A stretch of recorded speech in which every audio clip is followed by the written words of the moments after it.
Bienvenue dans ce nouveau chapitre de formation à l'utilisation commerciale quotidienne de Zoho CRM. Nous allons aborder dans ce point comment envoyer des emails depuis votre CRM et plus particulièrement comment créer des modèles que vous allez pouvoir réutiliser pour envoyer vos messages à vos prospects et clients.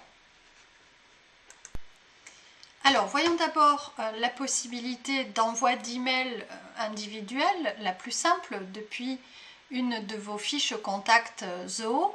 Donc là, je suis sur une fiche client et je vais avoir deux possibilités. Soit je vais simplement cliquer sur l'adresse email qui apparaît dans la fiche, auquel cas le système va aller ouvrir ma messagerie par défaut pour envoyer un email depuis ma messagerie email habituelle, et dans ce cas-là, il ne va pas y avoir trace de cet email dans Zoho. Il vous faudra vous manuellement saisir l'information que vous avez envoyé un email ou éventuellement faire un copier-coller de ce mail dans les commentaires du contact pour en garder trace.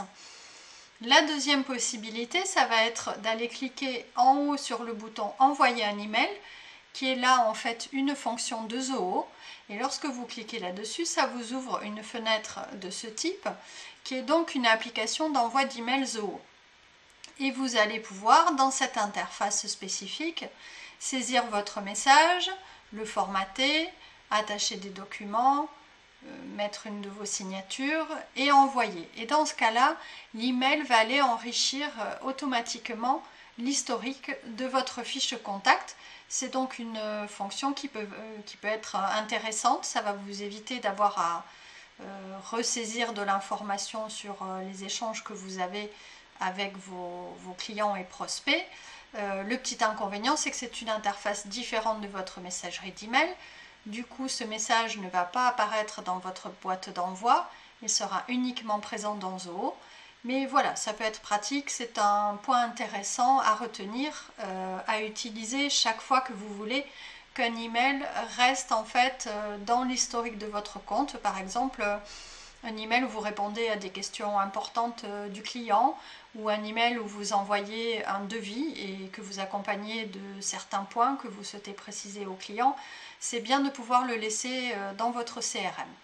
Donc voilà pour cet envoi individuel de messages. Vous voyez que dans cette interface de saisie d'un message, vous avez ici un petit lien qui vous propose de choisir un modèle.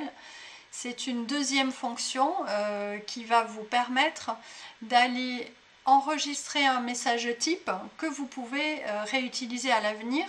Et vous allez pouvoir également inclure dans ces messages types des champs de fusion qui vont vous permettre de commencer automatiquement vos emails par le nom de votre interlocuteur, par exemple. Nous allons voir dans cette deuxième partie comment utiliser donc cette fonction des modèles. Pour y accéder et donc écrire notre premier modèle, nous allons aller tout en haut à droite dans le menu de paramétrage. Ce menu de configuration va apparaître et nous aurons en bas à droite accès au modèle. Alors si jamais vous n'avez pas accès à ce menu de réglage, ça peut arriver, c'est que vos droits ont été restreints. Vous pouvez vous rapprocher de votre administrateur ou de Mobix pour voir comment accéder à ces modules ou bien faire réaliser le modèle par la personne qui en est chargée, de manière à ce que vous puissiez l'utiliser par la suite. Alors, une fois qu'on est rentré dans ce menu des modèles, on va avoir ici une liste de l'ensemble des modèles déjà existants et on va avoir la possibilité en haut à gauche de cliquer sur Nouveau modèle pour réaliser notre nouveau document type. Donc là, on va aller créer un modèle d'email et on va choisir à quel module ce modèle est rattaché. La plupart du temps, ça va être associé au module de contact, puisqu'en fait, quand on envoie nos emails, ils sont destinés en général à des personnes. Et c'est l'exemple que nous allons suivre. Donc ça, c'est la première étape. On choisit le module de rattachement du modèle. Chaque fois que vous serez dans Contact, que vous cliquerez sur Email et choisir un modèle, vous aurez accès à ce modèle que nous allons créer. Deuxième étape, on choisit le format, puisque un des intérêts, c'est que vous allez avoir des formats un petit peu prédéfinis. La vocation est quand même d'envoyer en général des emails assez riches, donc c'est prévu pour vous proposer des emplacements pour des images, des présentations en plusieurs colonnes par exemple, de manière à ce que graphiquement vous ayez des choses prédéfinies parmi lesquelles vous pouvez choisir, et ça va vous permettre de faire des modifications facilement et d'avoir un formatage très rapide en fait de votre modèle.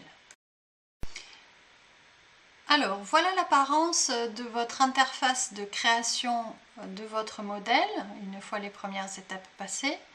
Vous avez donc au centre l'espace de saisie du texte et d'insertion des photos selon le format standard que vous avez défini. Vous avez à gauche un menu qui va vous permettre d'aller ajouter des éléments, des colonnes, un tableau, des photos, du texte. Et en haut, une barre qui vous permet le formatage de ce texte que vous allez saisir. Alors, lorsque vous souhaitez insérer un champ de fusion, c'est-à-dire un champ qui va aller chercher dans votre CRM Zoho, par exemple, un prénom de la personne à qui vous allez adresser le message, ça se nomme un champ de fusion, et vous l'appelez dans votre texte en tapant dièse. Donc, le caractère dièse va aller appeler la recherche de champs de fusion disponibles dans le module. Donc là, nous sommes dans le module Contact et vous allez pouvoir choisir différentes informations à insérer. Par exemple, si vous voulez rappeler l'adresse email de la personne dans une partie du message, c'est possible. En fait, tous les champs provenant de votre module Contact vont pouvoir être choisis. Donc là, on est descendu dans le menu, en fait, c'est classé par ordre alphabétique et on a été choisir le prénom du contact à insérer en début de message. Donc, une fois que vous avez cliqué sur le champ que vous souhaitez insérer, il va apparaître de cette manière dans votre texte, donc le signe $, qui va indiquer que c'est un champ de fusion, et les variables du champ de fusion vont toujours apparaître entre deux crochets comme ceci. Ça vous permet de bien vous assurer que votre champ de fusion a bien été intégré et que donc tous les messages que vous allez envoyer vont automatiquement faire apparaître le prénom du destinataire à cet emplacement. Une fois que vous aurez terminé la rédaction de votre message, vous irez enregistrer ici de manière à ce qu'il aille se sauvegarder. Avant de le faire, vous pouvez également regarder un aperçu pour vérifier si l'apparence et le contenu vous convient. Et vous avez la possibilité d'insérer des pièces jointes également si nécessaire. Donc une fois qu'on a enregistré, on a un panneau qui nous demande d'enregistrer un titre et de les classer dans différentes catégories. En fait, les catégories vont définir qui accède au modèle. La plupart du temps, on vous les laisserait publics, sauf si vous voulez les conserver uniquement visibles par vous, c'est aussi possible. Et à partir du moment où vous faites enregistrer à cette étape, le modèle va aller s'afficher dans la liste des modèles disponibles à l'avenir pour tous ceux qui le souhaitent. Donc voyons comment cela se présente dans notre fiche client Zoho CRM. Nous sommes ici sur une fiche contact avec une adresse email théorique renseignée. Si nous cliquons sur envoyer un email, nous allons voir apparaître la possibilité de choisir un modèle. Voici le modèle de test que j'ai créé pour cette occasion.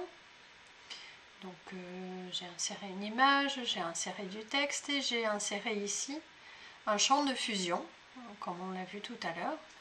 Cela va me permettre d'aller éventuellement modifier une partie du texte.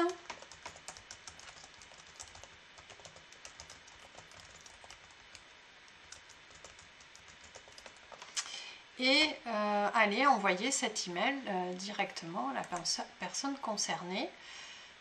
Une fois que cet email est parti, en fait, il va apparaître dans la section des emails envoyés.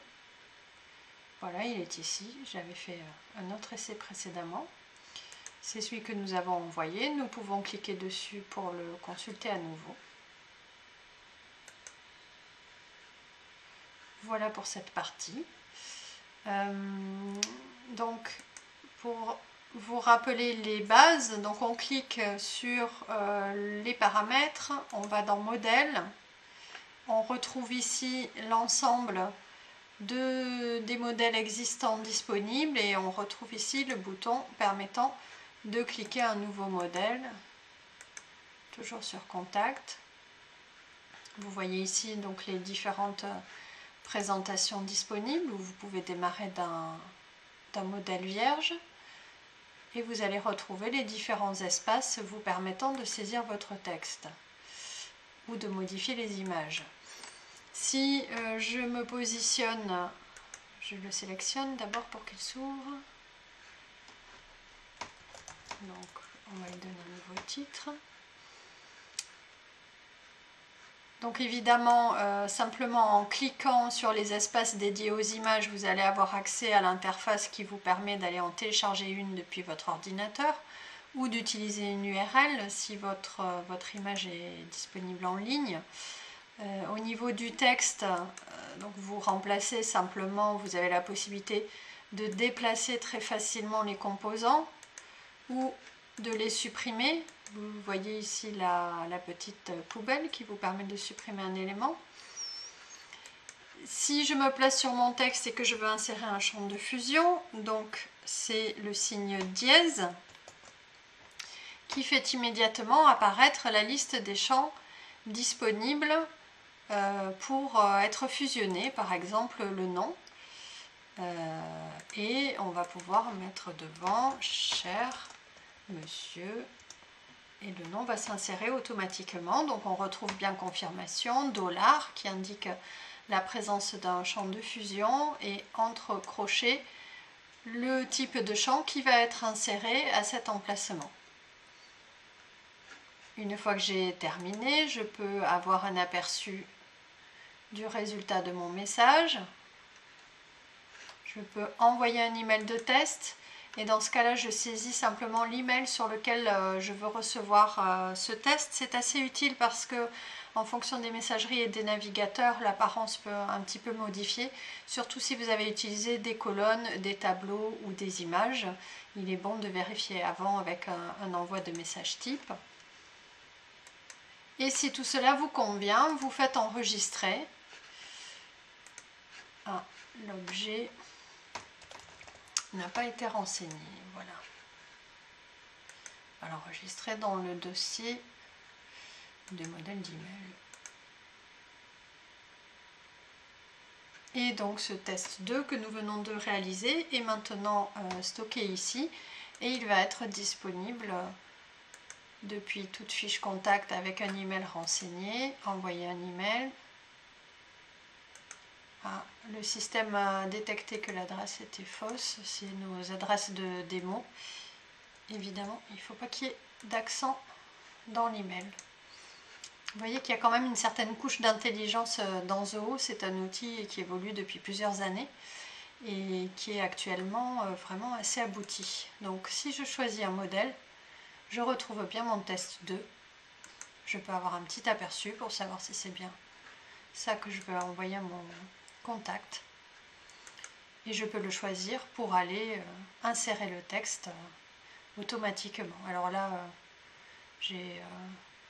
j'avais décidé arbitrairement que tout le monde serait monsieur, donc avec Amélie Riche, ça ne fonctionne pas très bien, puisque nous l'avons transformé en monsieur. Mais voilà pour le principe, avec donc bien sûr le bouton d'envoi qui va vous permettre d'aller rajouter l'email ici dans cette rubrique aux emails envoyés à ce contact. Voilà, j'espère que cette rubrique sur l'envoi d'emails et la création de modèles pour réaliser des emailing vous aura été utile.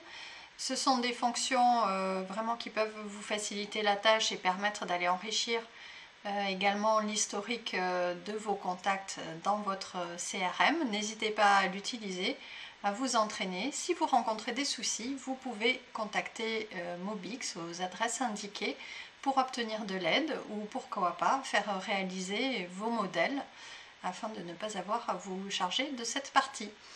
Je vous remercie de votre attention et je vous dis à très bientôt pour le prochain module.